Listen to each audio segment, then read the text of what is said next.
ఎందుకు వచ్చినావు బ్యాంక్కి? నాకు రుణమాఫీ అయిందా కాలేదా అని తెలుసుకోవడానికి వచ్చిన. స్టార్టింగ్లో వచ్చిన, పోయిన నెల 28 తారీఖు వచ్చిన. తెలుసుకున్న మేనేజర్ని అడిగితే మీరు ఎక్కువ డబ్బులు కట్టాలండి, ఎక్కువ డబ్బులు కడితేనే మీకు మాఫీ అవుతుంది, లేకుంటే కాదన్నాడు. ఎంత కట్టాలి సార్ అంటే 1,31,000 కట్టమన్నాడు. నాది 3 లక్షలు చిల్లర ఉంది. 1,31,000 పోయిన నెల కట్టిన. ఇప్పుడు రుణమాఫీ వచ్చిందా అని చెప్పని వచ్చిన, రాలేదు. రుణమాఫీ రాలేదు. ఎందుకు రాలేదంటే సమాధానం లేదు. మేనేజర్ను అడిగితే ఏమంటాడంటే, సార్ మీరు ఎక్కువ డబ్బులు మీరు కట్టుకున్నారు కదా, మరి దానికి సమాధానం మీరు చెప్పాలి కదంటే మా దగ్గర ఏ సమాధానం లేదు, మీకు లీస్ట్ రాలేదు, అదే చెప్తున్నామంటాడు. మరి మేము ఎవరిని అడగాలి? రైతు వేదికకు పొమ్మంటాడు. రైతు వేదిక పోతే గదే సమాధానం. మేము ఎన్ని దిక్కులా తిరగలుగుతాం? వేదిక మీద ఖచ్చితంగా అడిగితే కలెక్టర్ దగ్గర పొమ్మంటారు. కలెక్టర్ మాకు దొరుకుతాడా? మాకు అవైలబుల్ ఉంటుందా? మేము ఆయనతో మాట్లాడగలమా? టైం ఇస్తే మాట్లాడతాము, కానీ ఆయన దగ్గర మాకు టైం దొరకదు. మేము మా బాధ ఎవరికి చెప్పుకోవాలో, ఎవరిని అడగాలి? నువ్వు ఎందుకు ప్రకటించినావు రుణమాఫీ ఇస్తా అని? ఎందుకు ప్రకటించినావు? ఎందుకు చేయలేదు? నేను 1,50,000 ఉన్నప్పుడు 1,50,000 చేయలేదు. నా ఒక్కరికి 1,50,000 ఉండే. మా ఇద్దరు కలిసి 3 లక్షల చిల్లర ఉండే. 3 లక్షల చిల్లర అంటే 2 రూపాయల చిల్లర కట్టినా. 2 లక్షల లోపు ఉంది. ఇప్పుడు 5,000 తక్కువ ఉంది 2 లక్షలకు. మరి ఇప్పుడు కూడా కాలేదు.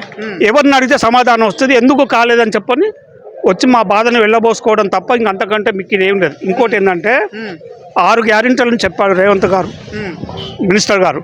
6 గ్యారెంటీలల్లో గ్యాస్ కనెక్షన్ పెట్టినా, అది రాలే. జీరో బిల్ పెట్టినా, అది రాలే. ఇప్పుడు ఈ రుణమాఫీ పెట్టినా, ఇది రాలే. రైతు బంధు కారుకు 50,000 వచ్చేది నాకు, అది రాలే.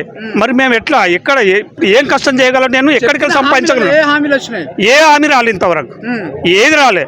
కరెంటు బిల్లు రాలేదు, గ్యాస్ బిల్లు రాలేదు, రుణమాఫీ కాలేదు, రైతు బంధు లేదు. ఎవరికి ఇచ్చినావు నువ్వు? ఎవరికి ఇచ్చినావో అది అర్థం కావట్లేదు. మాకైతే రాలేదు. రానోళ్ళు మా బాధను వెళ్ళబోసుకోవడానికి మా అటువంటి చాతగాని వాళ్ళము ఆఫీసర్స్ చుట్టూ తిరగలేము. ఇక బ్యాంకు లోన్ వద్దనుకుంటాం అంతే తప్ప ఇంక అంతకంటే మిక్కిలి మేము ఏం చేయగలం? అంతకంటే ఏం చేయలేం కదా. ఇప్పుడు బ్యాంకుకి వచ్చి ఇయర్ ఖచ్చితంగా మిత్తి కట్టుకుంటూ రెన్యువల్ చేసుకుంటూ మా డబ్బులు మేము వాడుకుంటూ పోతున్నాము. ఇవాళ మా రెన్యువల్ పోయింది, మా మిగతా డబ్బులు పోయినాయి. మా చేతి మీదకి వెళ్ళి ఇప్పుడు 1,50,000 1,30,000 అప్పు తీసుకొచ్చి కట్టమైంది. ఇన్ని తీర్లు అయినా కూడా మాకు ఇప్పుడు మళ్ళీ ఇచ్చే ప్రసక్తి లేదు. అది మా బాధ.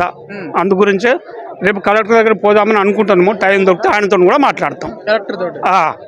ఆయనతో కూడా మాట్లాడతాం. ఆ అవకాశం మాకు రావాలి కదా. మరి మాకు ఎవరు ఇస్తారు? మీ అటువంటి వాళ్ళు ఎవరైనా తీసుకపోతే వస్తాను. నేను కలెక్టర్ దగ్గర కాదు, మినిస్టర్ దగ్గర మాట్లాడమంటే కూడా మాట్లాడతాను. నేను ఏమైనా తప్పు మాట్లాడతాను, నన్ను పట్టుకోండి. తప్పు మాట్లాడితే నన్ను పట్టుకోండి. నువ్వు ఇచ్చినా ఎందుకు వెళ్ళాలని అడుగుతున్నాను తప్ప ఇంక అంతకంటే ఏం అడుగుతలేం కదా. అదే మాకు కావాల్సింది. దీనికి సమాధానం ఎవరు? రైతు వేదికకు పోవాలి, ఒక రోజుతో పని చేయకపోవాలి. ఎండలో నా చేత కాదు. బ్యాంకు 4 సార్లు రావాలి, రాలేను. ఎక్కడ పోతాం మరి? ఎవరితో చెప్పుకుంటాము? ఎవరు చెప్పుకున్నా లీడర్లు వాళ్ళకు పెట్రోల్ పోయాలి, లేకుంటే మందో తాపియాలి. నా దగ్గర మందు లేదు, పెట్రోల్ లేదు వాళ్ళని తీసుకుపోవడానికి. ఏ లీడర్తో నాకు పని లేదు. చక్కగా బ్యాంకుకి వచ్చినా డబ్బులు కడుతున్నా, నాకు డబ్బులు ఇవ్వాలి అంతే తప్ప అంతకంటే ఎక్కువ ఇంకో అవసరం నాకు లేదని చెప్తున్నాను నేను. ఇది మా బాధ, రైతుల యొక్క బాధ.